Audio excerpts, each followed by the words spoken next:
What if your last meal was the moment you revealed everything?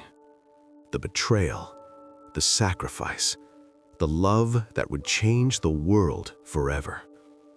On the night before the cross, Jesus sat at the table, knowing exactly what was coming.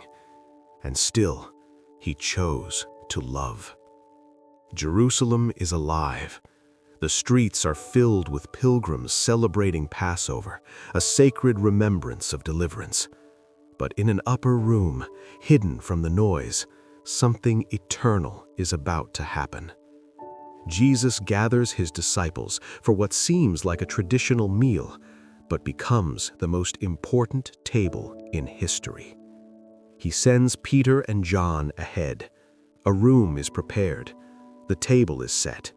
Everything looks ordinary, but heaven is about to rewrite history. Then, something unexpected happens. The Master stands. He removes his outer garment, takes a towel, and kneels. He begins to wash their feet. The Creator serves the creation. Peter resists. "No, Lord, you shall never wash my feet." But Jesus answers, "Unless I wash you, you have no part with me." This is not just humility, it is purification. Then Jesus takes the bread. He breaks it. "This is my body, given for you." Then the cup. "This is my blood, poured out for many, for the forgiveness of sins." The Passover is no longer about Egypt, it is about the cross. And then Jesus says something that shakes the room. "One of you will betray me." The room freezes. Each disciple asks, "Is it I?" Even Judas, sitting at the table, holding the bread, hiding darkness in his heart. And in the middle of tension, Jesus speaks again. "A new command I give you. Love one another, as I have loved you."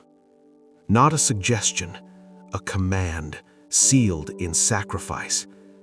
The bread represents a body that would be broken. The wine represents blood that would be poured out. But the table represents something deeper: invitation. Jesus knew betrayal was at the table, and still served.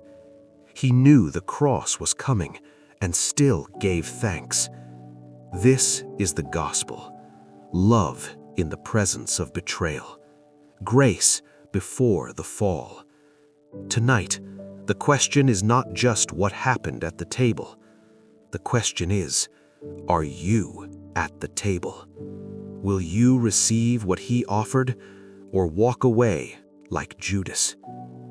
If this message touched you, like, subscribe, and share this with someone who needs to remember that Jesus still invites people to his table.